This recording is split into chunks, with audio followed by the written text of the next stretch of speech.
Here we are again. What a wonderful honor and privilege just to greet you in the wonderful name of our Lord and Savior, Jesus Christ of Nazareth. Our title for today is Apostolic Passion. Let us pray. Heavenly Father, we praise you for all that you have done. We honor you for the mere fact that we can enter into your presence today because of what Jesus Christ has done for us. We thank you, we worship you, and we ask, oh God, that through and by your Holy Spirit, you will now talk to our hearts in Jesus' name. And we thank you. Amen. Now, all over the world, people are praying for revival. They want Acts 1 verse 8, the baptism of the Holy Spirit, to be a part of everyday life again, in accordance with Joel, the prophecy there. And the question that we actually should be asking is, number one, why does God want revival? And why does I want revival? Why do I want revival? Does the two line up? And secondly, we need to understand that you and I are supposed to be the laborers in that revival. So am I willing to pay the price for that revival? Are you willing to pay the price for that revival? But let us just start reading. Romans 15 verse 4. For whatever was thus written in former days was written for our instruction, that by our steadfast and patient endurance and encouragement drawn from the Scriptures, we might hold fast to and cherish hope. Now may the God who gives the power of patient endurance, steadfastness, and who supplies encouragement, grant you to live in such mutual harmony and such full sympathy with one another, in accord with Christ Jesus, that together you may unanimously, with united hearts and one voice, praise and glorify the God and Father of our Lord Jesus Christ the Messiah. Welcome and receive to your hearts one another, then even as Christ has welcomed and received you for the glory of God.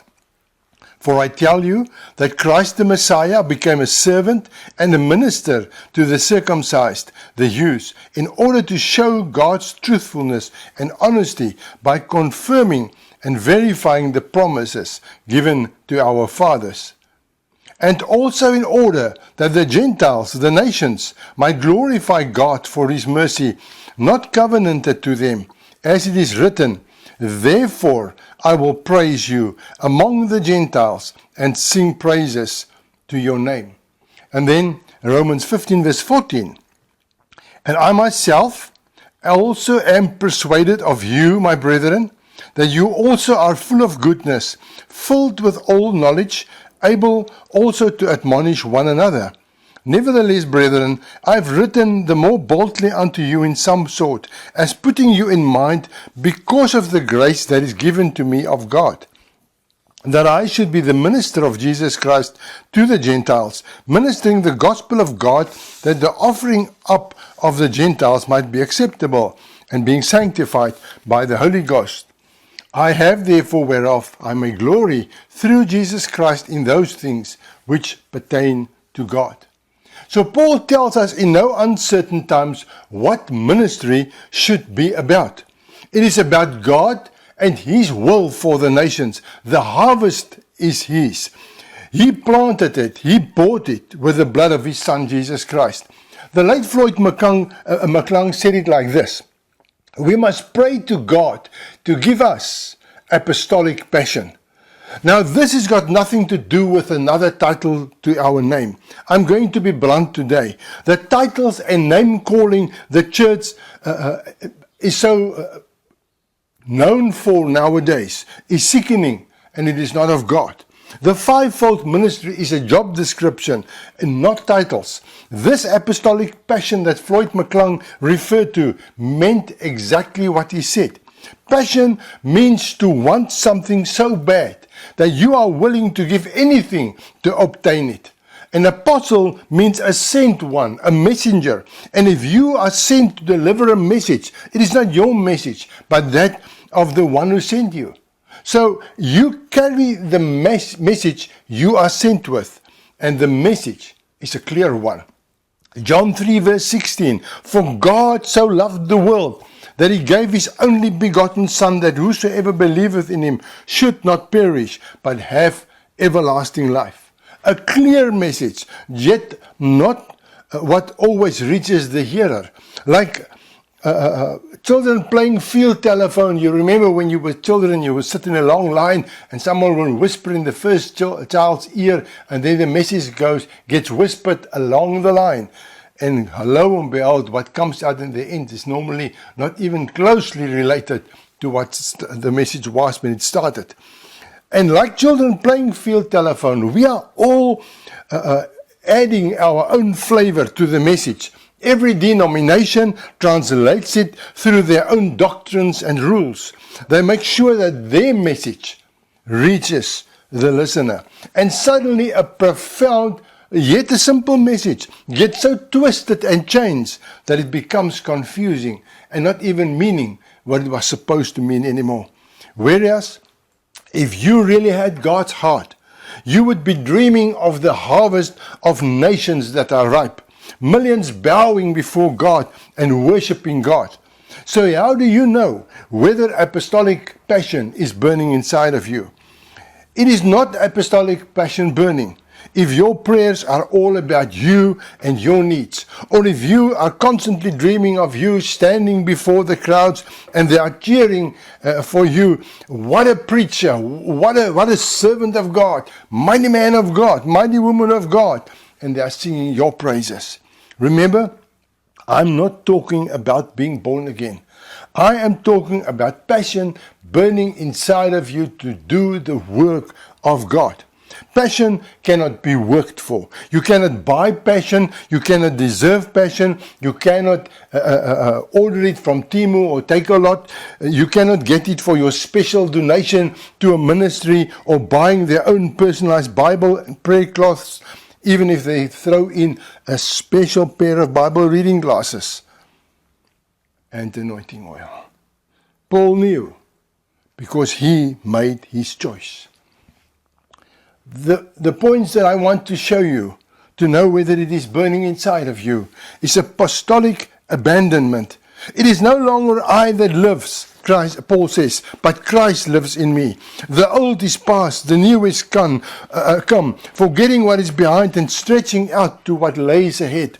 You must die to yourself and your own ambitions, not just giving your ambitions beautiful new Christian names. No, to understand that the praise, the worship, the honor, and the glory belongs to God alone, and He won't share it with you.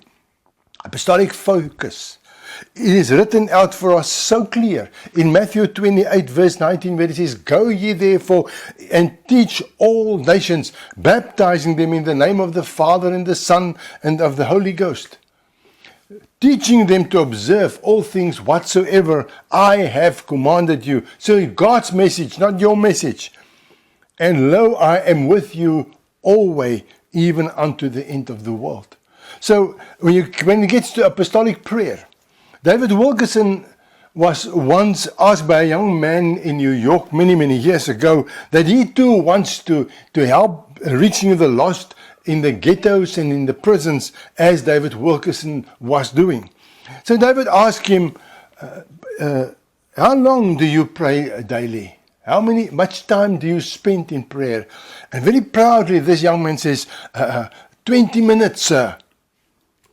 David looked with compassion on him, and he said, son, you may be able to go to heaven by praying 20 minutes a day, but I can guarantee you will never be able to do God's work with so little prayer. Go and come back to me when you have prayed at least 2 hours a day for 30 days on end. And I will take the chance to send you amongst the murderers, the rapists, and the robbers in the prisons. Why? Because it is all about Him. It is all about God and His will. Paul said that he prayed day and night. And lastly, apostolic decision making. If you go study Acts 20 and 21, you will see how Paul took the decision to go to Jerusalem. There was other places where he heard a call from when he wanted to go, and the Holy Spirit said to him, no, you're not going. And Paul bypassed that places because he was obedient to God. And now that he needed to go to Jerusalem and God wants him to go to Jerusalem, his friends and his co-laborers warned him not to go. They told him, you will suffer, it will be dangerous for you. But he made his decision according to what the Holy Spirit showed him, not thinking of his own like, or his own life and safety even, or his own comfort. It's all about God. I want to tell you,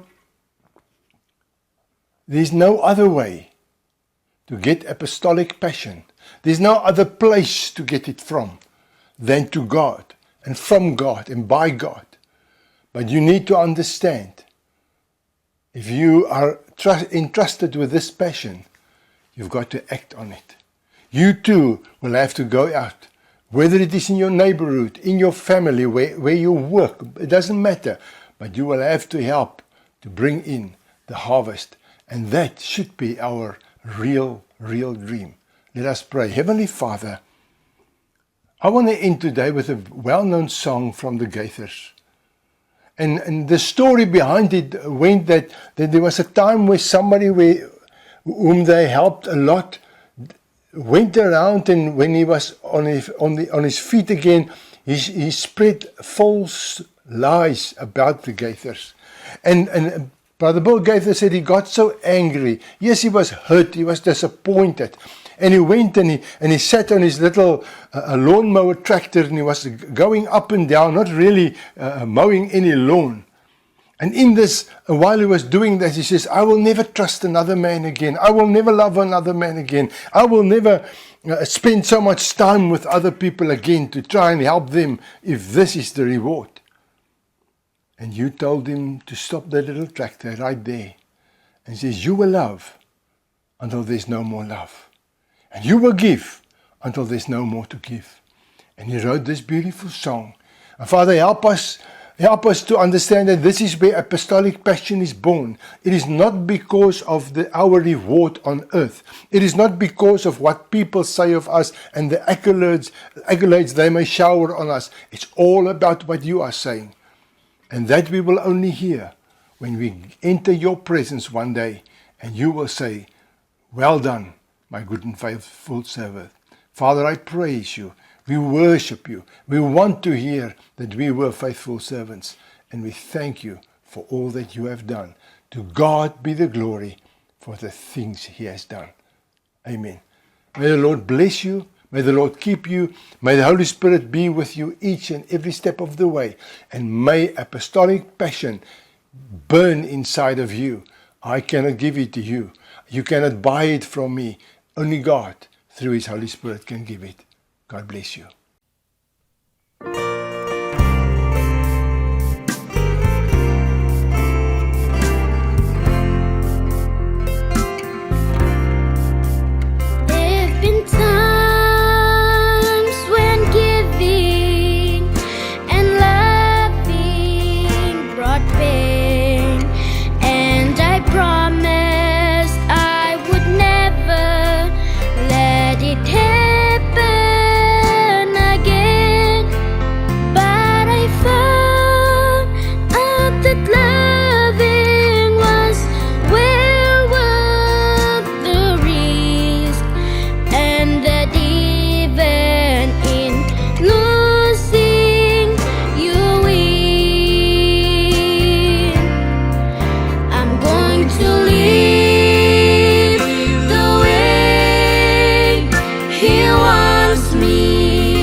I'm going to give